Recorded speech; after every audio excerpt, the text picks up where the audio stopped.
How is it going, guys? My name is Onesie Minute, and welcome back to Katawa Shojou. And in the last episode, we made a bit of a choice, and we realised that Kenji is such a weird man. Just anyway, let's get back into this. Wow, that was weird. With a sense of something approaching purpose, I head for Emi's room. I hop up the stairs leading to her room and knock on her door. Huh, who's there? That's odd. Her voice sounds a little choked. Hey, it's me. I thought I'd stop by. Is Al? Come on in. I reach down to open the door, only to find that it's locked. More and more curious. Your door's locked. Oh yeah, sorry. Give me a minute. In a few minutes, Emmy opens the door, grinning. Sorry, I had to put my legs on. I was napping. Despite her grin, there's something definitely off. Emmy's eyes are slightly red, and it looks like she's been crying. Hey, no problem. Are you okay? Huh? Yeah, I'm fine. It's just that you look like you've been crying. Oh yeah, Hizao, you're off to a great start on this one. What? Nah, I'm fine. I'm just happy to see you. She punctuates this with a long kiss that continues as the door slams shut behind us. I know what she wants to do now, and I'm also painfully aware of how badly I want to do it too, but I break the kiss with a wrench of self-control that nearly kills me. Hey, wait. Emmy's eyes crinkle in confusion. Huh? Wait for what? We need to talk. Isn't that supposed to be my line? And never a good thing to say? She's got a point. It's usually the lead-in to a breakup. Or the prelude to a fight. Maybe it can be a good thing this time. That's the hope anyway. Can we at least get back on the bed? It's my first day back on these things and I'm still readjusting. Plus the nurse said I should try to be on them less often since running puts a strain on them. Can't argue with that. It's a trap. We both know it and we both don't care. And then again, it's awfully hard to get angry while in bed with the object of your affection, so maybe there's that motivation too. I set Emmy's legs down by the bedside and sit down next to her, throwing an arm around her shoulders. In silence, we just enjoy being able to be in this position again for a few minutes. Then of course I need to ruin it by opening my mouth. God damn it, Hizao! Look, I know that you've been having a rough time of it lately, and I want to help you out. I just thought it was just exams getting to you, but now I come to your room and you've been crying and that kills me. But I can't do anything if you won't talk to me about it. I told you I'm fine. No, you aren't. It's obvious something's eating at you. You can tell me, you know. There's the slightest increase of tension in Emmy's voice. Why is my saying I'm fine not good enough? You're concerned. I get that. That's cool. But I'm fine. And it's nothing that you need to worry about. Not sleeping and spacing out more than Rin does. Not sleeping and spacing out more than Rin doesn't strike me as being fine. I want to help. Yeah.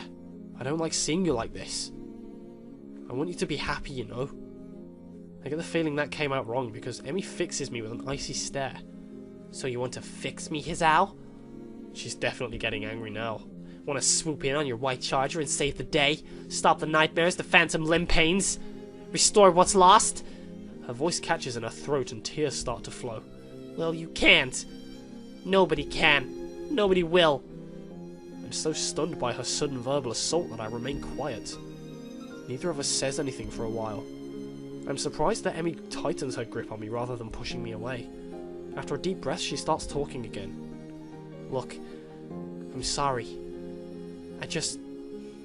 There's these nightmares. She's talking about it! That's a good sign, right? About the accident. The accident. I should have known. It took her legs after all, but it never comes up, of course. I usually deal with them fine because I can run. Running clears my head like nothing else. I don't have to worry about anything while I'm running. I just concentrate on breathing, on the rhythm of things. It's easier that way. Life's easier that way. Just keep moving forward, you know? Nothing else matters, just getting around the next curve. And then it's the next curve, and the next, until I can't go anymore, or think anymore, or do anything but slow down and walk until I catch my breath again. After something like that, nothing else matters. But I've been stuck in that goddamn wheelchair for so long, so no outlet. Today just kind of boiled over a little. You could have talked to me about it, you know. You didn't have to go it alone. Amy smiles sadly, like she's trying to explain to a child that all fire burns. Yeah, I did. And I do. But why? Why do you have to keep going through this alone? Why can't you just trust me enough to let me help you? That smile again. Amy leans in and kisses me on the cheek, an almost motherly gesture. She leaves her mouth close to my ear as she confesses this one thing to me. Because, Hizao, I've already had everything I knew ripped away from me once. I don't know what I'd do if it happened again. She pauses, as if uncertain as to whether or not she should continue. I can feel a violent churning in my gut. She continues. So I can't rely on you, or the nurse, or anyone else. Just me. That's how it's got to be. Having delivered this short speech, she looks down and covers her mouth with the back of her hand. The conversation is clearly over. I search for something to say, but I can't think of anything. Maybe I should go. For now. I've got stuff. Amy doesn't even look up. She sounds tired. Or relieved. I can't tell which. Okay, Hizao. Go take care of that stuff. I'll see you tomorrow. Jesus Christ. Just... No! You were down in the... Oh, silly stupid thing popping up at the wrong times. I get off the bed and head for the door, pausing at the doorway. Hey, Emmy? Yeah? 1,000 things I want to say. Too mixed up to say any of them, though. After her admitting that she'll never let me close, I feel like my world's just been ripped out from me. What happened in that accident? I know she lost her legs, but that's never seemed to bother her. What happened there? What scares a girl so badly that she won't accept help, even from someone she loves? I don't know, but I want to know. I want to know so badly that being denied an answer feels like a knife in my guts. Hizao? You were saying? I'm still standing in the doorway. Nothing. Tell her you love her! Oh my god. Never mind. I'm closing the door. I'm walking down the hallway. Down the stairs. Out the door, into the dark. Somehow I wander back to my own room. My brains are doing a mile a minute, going nowhere fast. I can't figure out how to deal with this. I thought that moving forward was a good thing.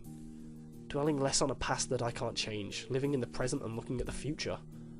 After this thing with Emmy, I'm not sure anymore. She's saying the truth. It was simpler to look at the next curve, ignoring the path gone by. No worry about the opponent left behind. No care for the spectators on the sidelines. And unfortunately, no time to watch out for the lagging teammates either. Damn it. Oh my god. I throw myself down on the bed, looking at one corner of my ceiling as if the answers I want were written there. No such luck, of course. She's literally running away from something. But have I not been doing the same thing? Trying my best to forget about my hospitalization? I am getting better, but my health isn't going to magically fix itself. Emmy has 2 legs instead of a heart to deal with, but those aren't going to magically fix themselves either. Maybe this is just as fixed as the both of us can get. The room becomes darker and darker until I can't really tell I'm looking at a corner anymore. The morning comes too soon, on the heels of a sleepless night. This is how Emmy's been spending her nights. Staring at the wall or ceiling, trying to stop thinking about whatever it is. Her, in my case. That clenched feeling in my gut is still there. I can't rely on you. Words spoken so casually. Almost like she were teasing me or chastising me for suggesting that the earth is flat. That's how it's got to be. The way it's got to be sucks. I'm feeling so miserable that I very nearly decide to skip the run. That would be stupid though. It's not something I should just do to see her. Sure, that was the original reason, but it's something more now. I've started to enjoy the running itself. There are worse ways to get the blood flowing anyway. Never thought I'd say it after that first week or so, but I feel a lot better after a run. Like no matter what else I do today, at least I've got one thing. It wakes me up too. And Emmy herself said that running always clears her mind. Maybe it'll help clear mine. I hope so. The morning itself is cool and clear, if a bit humid. Summer's making itself well known, it seems. Amy's already stretching out when I arrive and greets me with a smile and a wave. Hey, Hizal. The sight of her so chipper is like a kick in the nuts. How can she be so happy after yesterday? I give a half wave and I'm surprised to receive a hug. Hey, about last night. Here it comes. I wanted to say thanks. I actually managed to get some sleep for the first time in a while, and I think it's because of our talk. So thanks. How could she sleep better after our chat? She basically told me that she wouldn't be getting any closer to me, and that let her sleep well. Excuse me, but what the hell? Amy either doesn't notice my bafflement or chooses not to notice. No telling with her anymore. Oh, no problem. Glad it helped. The venom that threatens to drip into my voice is controlled for now, but I think I'd better start running now before I do anything stupid. Amy seems equally willing to get started, and before long we're darting around the track. I can tell she feels more relaxed. Her running has gone back to the more graceful movements I remember from when I first watched her. It's a stark contrast to the almost brutal way she's been hurling herself around the track these past few days. Her talk really does seem to have helped her. Pity it couldn't help me. I get into the rhythm of the running, thinking back to when I couldn't afford thinking about anything else but keeping my breathing steady and legs moving. Guess those days are gone. At least for the first couple of laps. Annoyed at the lack of success I'm having with clearing my head, I increase the pace. Ah, there's the burning sensation in my legs. The breath's coming ragged in my chest, the pounding of my heart, which I still need to be careful about, but it does seem to have gotten stronger. I can feel it pumping blood through my veins. The sound thrums in my ears, but instead of being panicked as I was the day in the snow, I'm instead filled with elation. Yes, it's working. My heart, that fatal flaw that landed me here, has improved. I'm able to keep going now, and maybe one day I'll stop worrying so much. Right now it doesn't matter that I have no idea what to do about Emmy and me. All that matters is my arms and legs continue to pump in concert with one another. Nothing else. As I hit the final stretch, I remind myself that running really does help, though not as much as I'd hoped. I do feel better, and as I start to walk a few laps to calm down, I begin to remember last night in a slightly less emotional manner. Emmy wants me to stay distant from her. I can't bring myself to do so. There's got to be a way around this, some kind of middle ground I can reach. I'm not sure what that middle ground is, though. Damn, I was almost feeling optimistic. Nice run, Hizal. You've really improved. Nice run. That's all I can hope for now, isn't it? Congratulations, Hizal, you're pathetic. I gotta change my attitude. Well, you know, I am pretty awesome. And yet I just keep saying things that I don't mean. Any second now, I'll be as good at hiding my problems as Emmy is. I like to think so. Why does she do this to me? Say something like that with such real affection in her voice that makes my heart leap. She doesn't mean it. She can't. I must be doing a worse job than I thought because Emmy peers closely at me. Hey, you feeling okay? Maybe we should get to the nurse, huh? Yeah, I'd hate to keel over on you. Emmy looks a little shocked at my bitter tone. Don't say things like that. You've already done it once before, you know. Why does she act so affectionate? She doesn't really care. I thought she made that clear. But despite all of that, I find myself apologising, even though I shouldn't have to. Even though she's probably just putting on an act. Sorry. Come, let's see the nurse. I can't get myself to calm down the whole time. Every time it feels like I've gotten over what happened last night, Emmy does something or says something that shows affection and I'm back to the beginning. The image of her ending that conversation haunts me. It was like the final twist of the knife that left me feeling bereft of any hope that Emmy and I could be more than what we are now. What are we at this point? Little more than friends who happen to fuck. And really, it's not like I don't enjoy the time I spend with her. I said so the other day myself. I very nearly didn't even bring up anything with her. I was just going to hop on in there and let it ride, wasn't I? Jesus. Fuck. With this running through my head, I find myself in front of the nurse's office, still brooding as he checks out Emmy. Emmy comes bounding out of the door, gives me a kiss, and darts off to the shower, I assume. Meanwhile, the nurse beckons me into his office and gives me the ritual once over. Any problems today? Nah, I even pushed it a little harder today than I have in the past, and I seem to be able to handle it. That's uncharacteristically risky coming from you, Hizal. You've been hanging out with Emmy too much. She's rubbed off on you, and not necessarily in a good way. At the mention of Emmy's name, I can't help but frown unhappily in spite of my efforts at control. Well now, this is new, don't you think? Last I checked, your usual response to Emmy's name was a grin, not a frown. What exactly happened between you two? Because Emmy doesn't seem to be in on it, whatever it is. She looked more relaxed than I've seen her in weeks, which is unusual for this time of year. What do you mean by that? By what? For this time of year?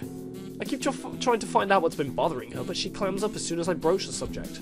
Then last night she said, let me guess, she won't tell you because she sees she can't trust you. And now you're crushed because you thought the two of you were so much more than she seems to think, right? More or less. How the heck did you know?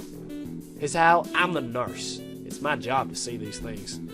Plus, I've known Amy for long enough that I know long enough to know that she tried to do something like this. It's just like her.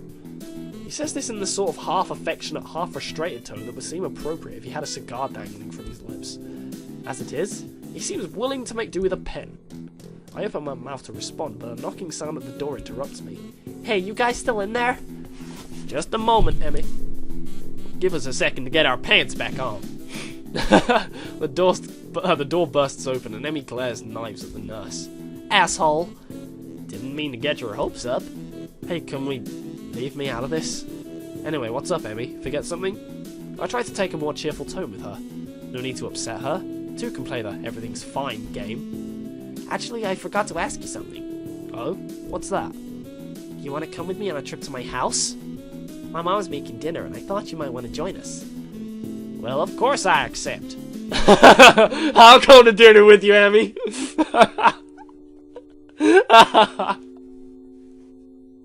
Oh, for God's sake. I love this nurse. Emmy punches the nurse in the arm playfully. Not you, you idiot. You were over last week. I was talking to his owl. Oh, how interesting. Meeting the parent. I'd love to go, Emmy. Thanks. The nurse raises an eyebrow but says nothing. Great.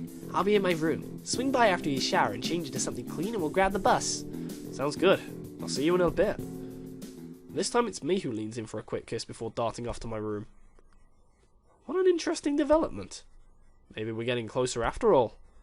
Maybe Emmy's finally ready to open up a little. Or maybe she's just being polite and a free meal seems like a good way to apologise for last night. Great. Now I can't decide whether to be excited, nervous or depressed. I settle for a combination of all three and hop in the shower. God damn it. Ugh. Please don't fall asleep again, his owl. Don't fall asleep again. Please don't. Ugh. I can't deal with this game. It's hurting me. Because there's another chapter left. And I know there's a potential bad ending on this route. I don't want to get there. I don't think I like riding on buses. Actually, I think I'm pretty comfortable saying that as a fact. They sway a lot, and they smell funny, and you can feel every bump in the road. I'm really not looking forward to this. Plus, Amy's legs keep making a clanking noise that draws the attention of everyone else on the bus. She's in shorts again, and she's got long socks up drawn over on her prosthetics so they obviously don't look false again. But that doesn't stop the odd look or two every time her legs bump together in an audible clunk. I shift nervously in my seat, and Emmy raises an eyebrow questioningly. She doesn't seem to mind the stares. Either that or she doesn't even notice that people are staring. I'm sure she's gotten her fill of odd looks before, and after a certain amount of time I doubt she'd notice anymore. Not that she'd ever tell me if I asked. Stop it! Get out of your head! Another fact is, I'm not just uncomfortable about the bus. I can't seem to come to terms with the fact that Emmy appears to be trying to bring me closer while at the same time pushing me away. Meeting the parents is a big deal, right? Not that I haven't already met Emmy's mother, but that was just as an acquaintance.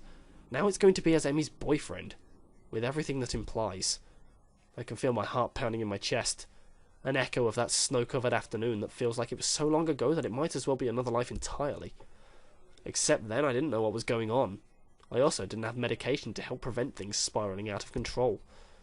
I've come a long way in terms of my physical health, and for the second time today I feel like I'll be able to live normally now, or at least as normally as possible.